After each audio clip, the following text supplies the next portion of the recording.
গেল এক দশকের মধ্যে ইউরোপের সর্বোচ্চ সংখ্যক দেশে দেখা দিয়েছে প্রাণঘাতী বার্ড ফ্লুর প্রাদুর্ভাব। এতে আতঙ্ক ছড়িয়ে পড়েছে ইউরোপ সহ বিভিন্ন দেশে। বার্ড ফ্লুর আতঙ্কে হত্যা করা হচ্ছে লাখ লাখ হাঁস মুরগি, যার প্রভাবে বেড়েছে খাদ্যের দাম। ইউরোপের দেশ জার্মানিতে দ্রুত ছড়িয়ে পড়ছে বার্ড ফ্লু। এর প্রাদুর্ভাব নিয়ন্ত্রণের প্রচেষ্টা জোরদার করেছে স্থানীয় প্রশাসন।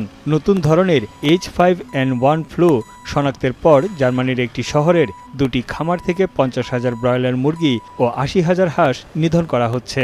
Fall, dass wir 130.000 Tiere töten müssen.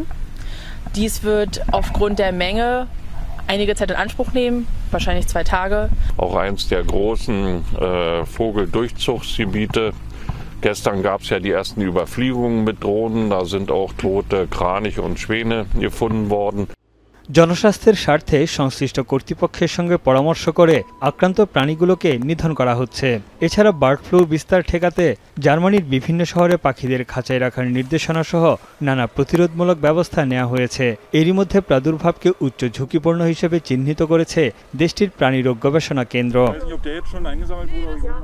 এদিকে হাঁস ও মুরগির পাশাপাশি প্রাকৃতিক পরিবেশে বেড়ে ওঠা পাখির মধ্যেও বার্ড ফ্লু সংক্রমণ ধরা পড়েছে। দেশটিতে এবারই প্রথমবারের মতো এই ফ্লুতে আক্রান্ত হয়েছে সারস পাখি।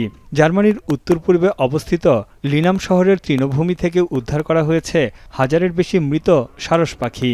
স্বেচ্ছাসেবকরা এসব পাখি সংগ্রহ করে অন্যত্র সরিয়ে নিচ্ছে। Wir arbeiten jetzt mit vielen Ehrenamtlichen zusammen in dem Rastplatzmanagement an diesem Vogelzug-Sammelplatz seit 25 Jahren und haben sowas noch nie erlebt.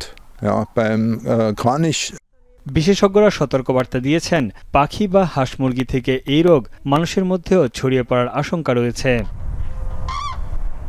Tanvir Johnny, এখন বিশ্ব।